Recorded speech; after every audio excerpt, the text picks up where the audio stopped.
Hello YouTube, this is Morgan Airspeed Prime here with the next in my top 10 Transformers series. This one's going to be my number 9 favorite Transformer that I own, and as you can see here it is Transformers Animated Deluxe Blurr. So yeah, let's get into this guy. Straight away, I'll mention this. You'll probably see it as this kind of series progresses into the kind of higher on my list. I like a lot of car transformers that have really unique kind of angular designs for the vehicle mode. And so this is the first kind of full-on car that kind of fits into that category on my list, and I really love this vehicle mode. Like this would probably be like maybe number one if I was just basing these lists on vehicle modes, because I think it looks fantastic. It kind of really comes across like the original Mach 5 from Speed Racer. Just loads of vibes of that. Just the way that there's the front of the car, but there's just the two kind of sides of it kind of just point out. It's pointy at the back. And you know, there's definitely a little bit of like aerodynamics, but for the most part it doesn't look like the most aerodynamic car. And just I love the color blue that it is. The kind of main color here, it's like airbending arrow blue. I'm a huge Avatar fan. And then this kind of navy color here, and then an even lighter blue for the kind of Cybertronian kind of light detailing, and then the Elite Guard symbol, because Blur is a member of the Elite Guard. I think it's just really cool to like three kind of almost shades of blue that it is. And then look at the wheels. Like the front wheels are normal, and then the back wheels are see-through. I think that's a really cool design that just shows how futuristic it is. That Blur was on Cybertron primarily, and this is kind of an attempt to make it an Earth mode, but it's still very different.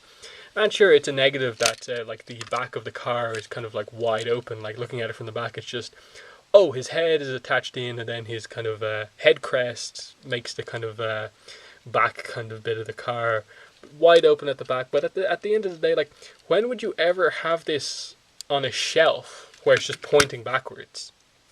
You'd always have it pointing at the front to show off the symbol here, the pointy bits here, and just the general look from the side.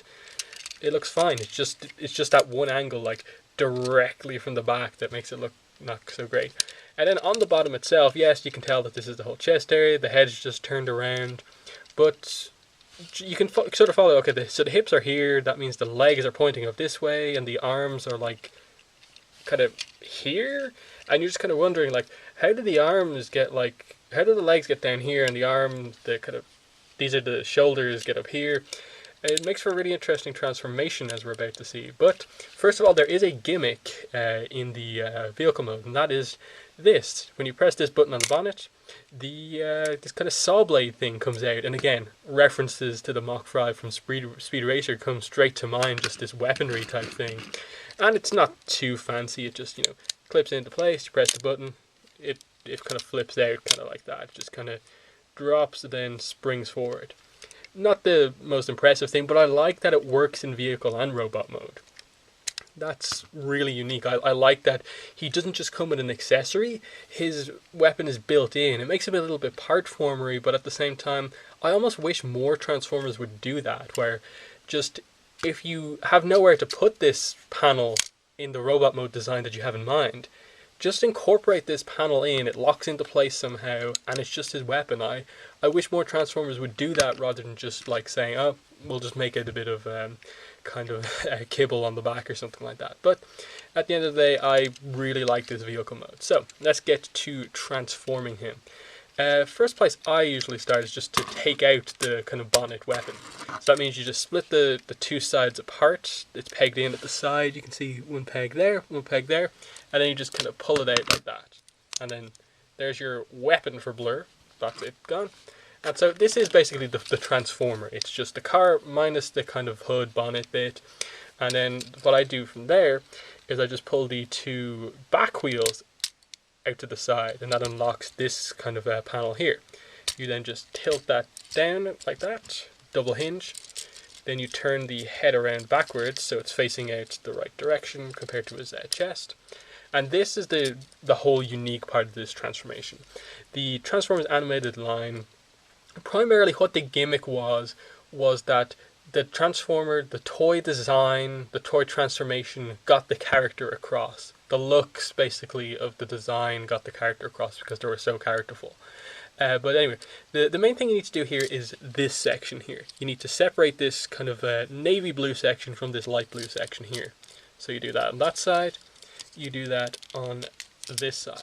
And this is what I was talking about earlier on. It's kind of like the arms are layered on top of the leg. So this bit all the way down here is the arm. This bit here is the leg. And what you need to do is obviously those two bits connected together. And then it's just all about making them go past each other. So with the arms, what you do is you just pull them up here from here. And they're on this kind of swing arm, as I'll show you in a minute when I get the leg out of the way. And then with the leg, what you need to do is you just tilt it out to the side and then just rotate it at the waist joint here. So it goes down like that. And that's one of the legs. And then, yeah, so the arm goes from being in like this position to double swinging up on this kind of hinge up into here. And then what you need to do is you kind of lock it into place here. It's a pretty tight fit, but it works really nicely. You tilt it around and just push it in until it kind of locks. It hasn't even locked in quite just yet. It's actually really tight. I think it's in just there. So there we go. Then all you do is you just tilt a little bit to the side and angle the arms, and that arm's in place. Then with the leg, what you do is you tilt it down like this, then you twist the wheel section around. Toe bit comes out, heel bit comes out the back, that's one leg. And you just do the same on the other side. You just move the arm and the double hinge up, move the leg down and around, twist, toes, heels, and then get this bit up and lock into place. Really big click. And just spin around. And there is Blurr in robot mode. Let me just fix the camera so you can see him. He's really tall. That's one thing with this guy. For such a normal sized car, he makes a really tall robot mode. And it works for his type of character that he is.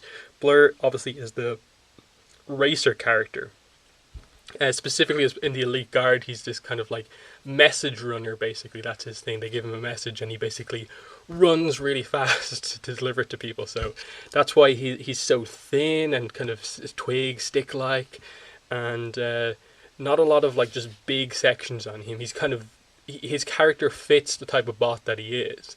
And I like that comes across, that it's not just, okay, he's a fast car and then he transforms into just a normal looking robot. No, he's a fast car that transforms into a runner-like robot. And that's really cool, and that's one of the things I really appreciate about Transformers Animated. And just look at the head sculpt, it's really nice. It's just, I kind of would have liked maybe more of a smiley face, in that this is the kind of chatterbox character. He likes talking.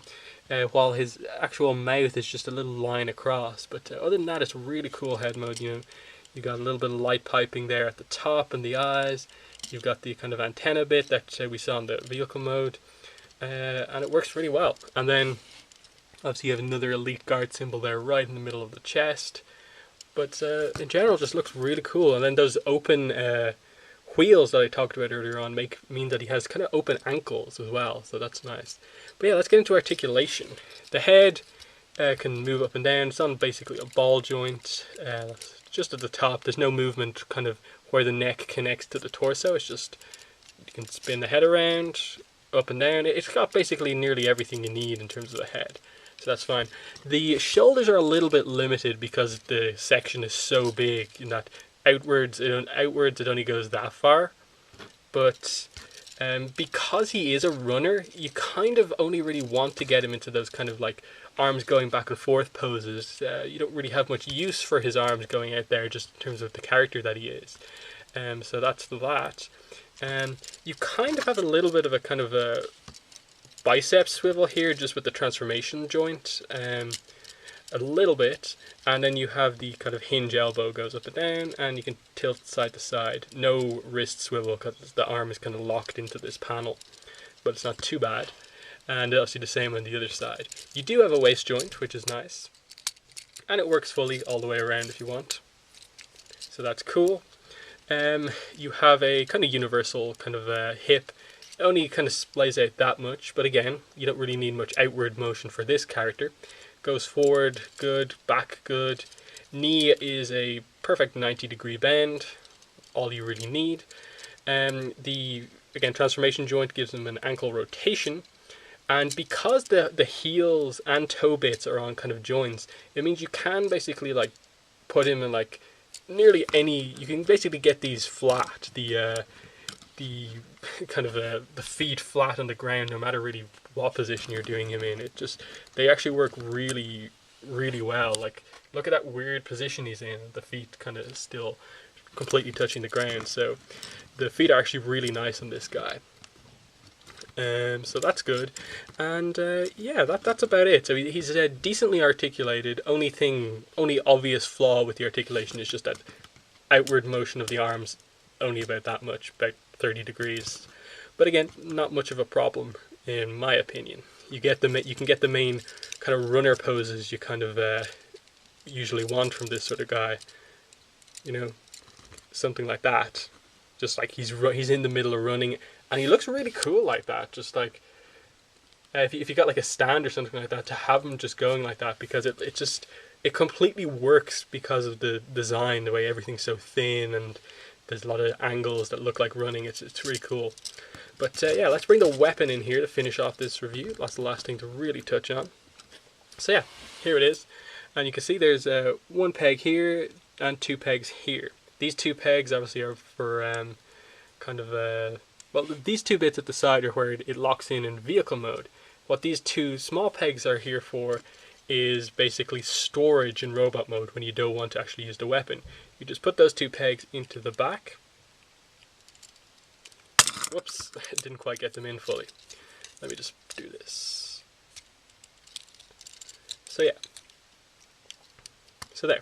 That's how the kind of hood stores on the back if you don't want to use the weapon.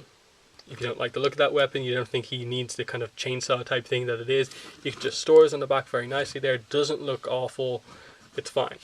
So that's cool, nice weapon storage. And then if you actually want him to use the weapon, you can't put it into his hand because his hand doesn't actually have a peg hole.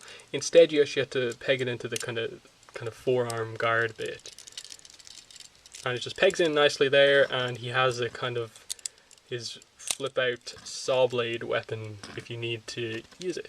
You can't really pose him too well. Again, this is maybe where the lack of an outward motion on the shoulders comes into play, but for the most part I think it completely works. You know, you can have him there just holding it as this kind of shield type saw weapon, and yeah, that is Animated Blurr. That's basically all I want to say. I love this figure. One thing I'll definitely say throughout my top 10 is just that I love the animated figures overall, and there's so much character just in the look. Like, if you've never seen Transformers animated and just see this figure, just see the vehicle mode, see the robot mode, you basically kind of get an idea of what this guy is. He's fast, and that's a really cool thing that comes straight across in just everything about this toy, and that's really the case with all of the animated figures, and you'll see a couple more of them on my list as we go on. But yeah, that's been my number 9 pick, Transformers Animated Blurr. Thanks for watching this video, and bye. We'll be back next week with number 8.